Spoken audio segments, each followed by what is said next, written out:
Hei!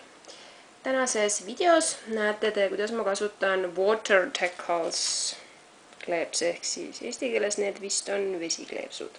Ma ei ole neile veel õiget tõlget leidnud, ikka. Nii, enda küüned ma juba tegin. Ja nüüd ma siis näitan, kuidas ma seda teen.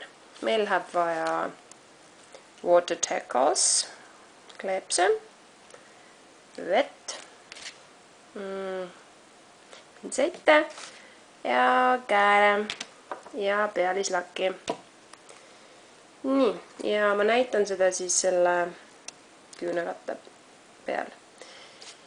Ma olen juba küüned lakkinud sobiva lakiga ja järgmiseks ma valin välja sobiva suurusega disaini, mida ma tahan küünel kasutada. Nii, ma arvan, et see sobib.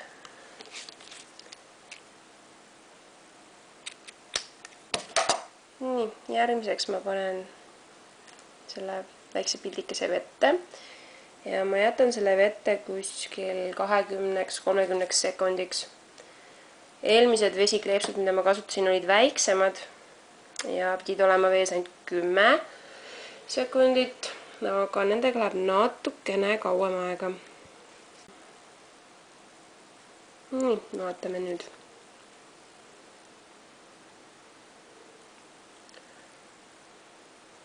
Nii, püüame ta siit kinni. Ja hästi õrnalt näpuga lükkame. Ja pintsettidega võtame ja asetame küünele. Ja seda ka hästi õrnalt. Nii, vajutame. Ja lõpuks tuustutame kuivaks kas paberkäteräti või salvrätiga. Nii. Ja lõpetuseks kasutame siis pealislakki. Mina kasutan Sally Hansen'i Super Shine Shiny Top Coat'i.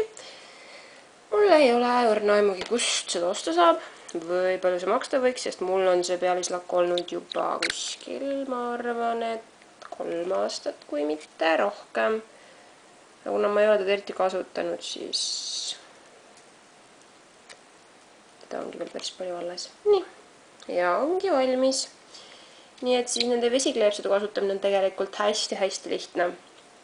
Et alguses ma üsna kartsin nende kasutamist, sellepärast et YouTube'i videosid vaadates tundus see väga-väga keeruline, aga tegelikult on see väga lihtne, nagu te nägite. Ja aitäh vaatamast! Kohtumiseni!